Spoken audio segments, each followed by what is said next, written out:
Hi folks, Vipin here. Today we'll be talking about excise duty.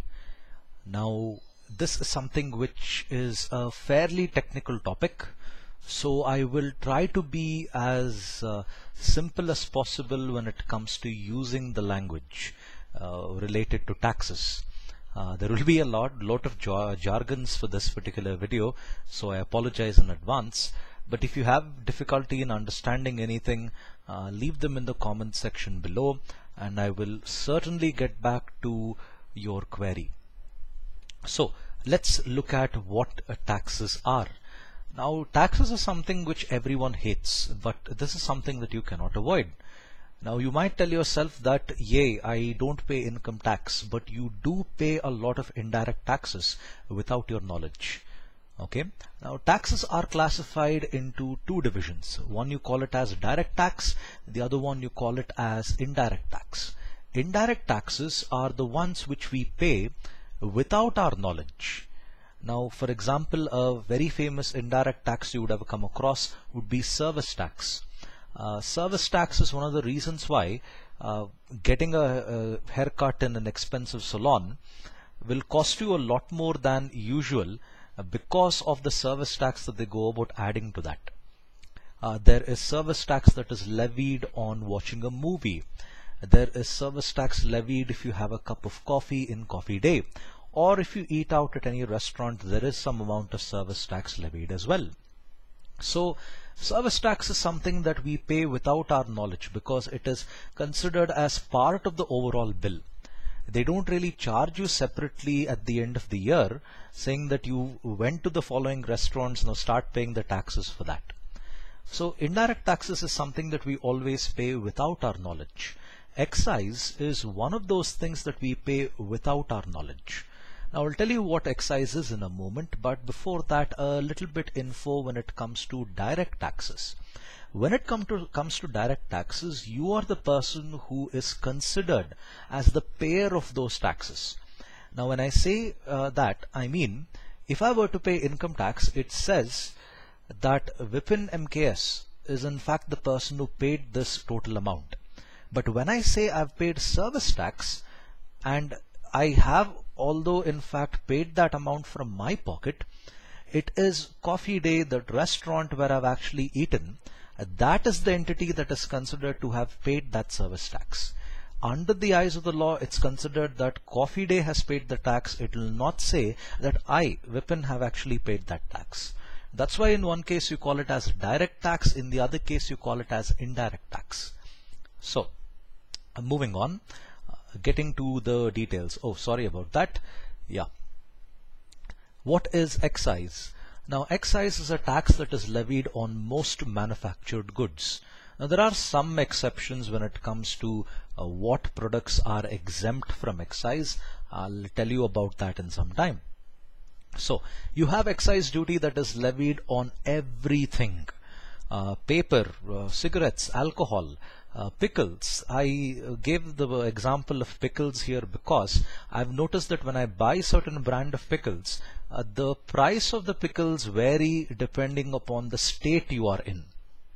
Like I've noticed that this particular pickle will cost 45 rupees in Karnataka. The same thing in Kerala might cost 47. The same thing in Tamil Nadu might cost 43. Now the taxation in these different states for excise varies. So depending upon where you are or where the product is manufactured, there is like a common label given to them. I don't know why they do this for pickles, but that's the only commodity where I've seen that the prices are varying in different states. So especially when it comes to excise. So how does excise actually work? Why go about paying for this? I'm sorry, I'm just switching to the wrong screen. That's how the state government actually makes revenue. Now you have the central budget. If you haven't seen the central budget video, do check it out. It's there in my uploads. The central budget is different. There is also a state budget that goes about happening. That is it's an important thing, but the media doesn't really give a lot of hype to that. But how does the state government actually make revenue? One of the major ways in which the state government makes revenue is through excise. Now, for example, let me consider this. If McDonald's were to have their registered office in Bangalore, now I'll always tell you this, I'm a Bangalorean, I will be partial to my district, I will be partial to my city. So if McDonald's were to have their registered office in Bangalore, every burger McDonald's sells, okay, every burger McDonald's sells, there is an excise duty levied on these burgers. Now that amount of money is in turn collected by the Karnataka government, okay, by the Karnataka government. That is how the Karnataka government is able to use that money for the various projects within the state. Okay, this is how the state government actually makes most of its revenue. Now, if you see the reasons here, I mentioned that Hyderabad is one of the reasons why the whole Telangana and Andhra Pradesh conflict happened. Now, there are a lot of people who went on to object, but there is also a financial reason why the conflict actually came about. Hyderabad, if you can see that screenshot that I've put there, Hyderabad alone was responsible for generating nearly 70,000 crores in terms of taxation revenue. That's a huge amount of money for one place for actually making money. That's why registered offices are so important. It tells that this is where we are operating and this is the state that is going to make that revenue from our operations. You can see how critical excise is when it comes to this. I remember reading an article that said that if you want to change your registered office, now let's say McDonald's realizes that Karnataka excise duty is extremely high.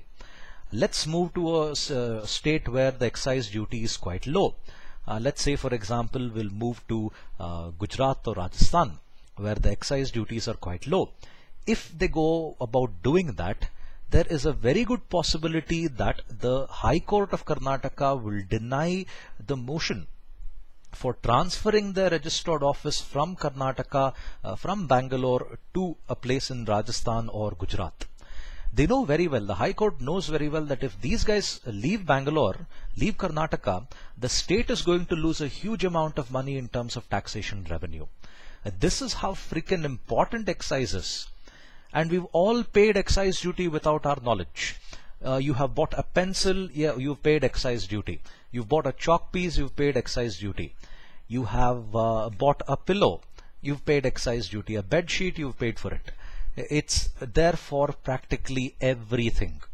As long as there is something manufactured, there will be something like excise duty levied on all of them. So how do you actually go about avoiding excise duty? Now, I shouldn't really tell you this because the customs guys could whoop my ass for telling you guys these things, but nonetheless, there are a few incidents which I found quite funny. First of all, do what McDonald's did. Don't, but just telling you.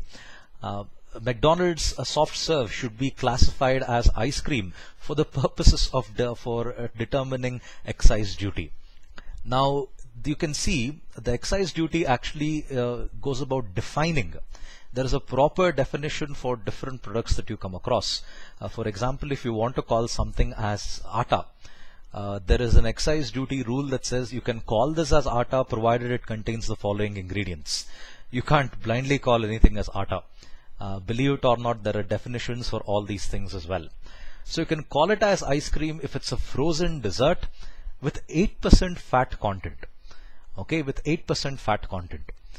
This is what you call as ice cream, a frozen dessert with 8% fat content, milk fat content, of course. Okay, then you actually can call it as an ice cream. But soft serve in McDonald's is said to have a little over 5% in terms of milk fat. Okay, because it just contains little over 5% as milk fat, the guys at McDonald's, the lawyers at McDonald's argued that this is not ice cream at all, because as per the law it says it's 8%, but ours is just 5%. Now, the Supreme Court judges are pretty badass when it comes to all these things. You make dumb arguments like there is a difference of 3% in our product versus the law, whatever it's defined, so therefore our product is different. They will kick your ass without any hesitation. And that is something that McDonald's had to comply with. I was pretty surprised because the Supreme Court did not have a retrospective for the case against McDonald's. For a long period of time, McDonald's hasn't been paying any excise duty tax on every soft serve that is being sold. The Maharashtra government has lost a large amount of revenue for all this. If the Supreme Court had a retrospective, they would have to check their bills and they would have to see how many soft serves they've sold and how much of excise duty they would actually have to go about paying back again. The money would run into several thousand crores. You can see how much importance is given to something like excise. And people try these little messy tricks in order to avoid paying excise duty. In fact, recently, I think Nokia was held in Chennai for not paying proper excise duty taxes. I think the case is still on. I have to Google and see what is the latest update on that. 100% exports are usually excise exempt. Now, there are some products which are 100% export, like for example, organic fruits and vegetables. Now, most of the things, if I'm a person who is selling these fruits and vegetables, processed fruits and vegetables, by the way, if I'm selling processed fruits and vegetables to a factory in, say, Belgium, okay, from India, I will not be required to pay any excise duty for the sale of these fruits and vegetables there. I will have to go about paying something like export duty. That all depends upon the law. They could go about even exempting that. But nonetheless, a lot of products which are 100% export, meaning they are not sold, a single product is not sold in India entirely. Entirely whatever is grown, is made here is sold outside India. In that case, it's considered as excise duty exempt. And then you have certain vehicles. You would notice that there are some vehicles wherein the engine CC is a little awkward. For people like me who have OCD, we would get a little bit pissed off. Why isn't it 500 cc? Why is it 499 cc? Now they do that because taxation is levied even on the engine size as well.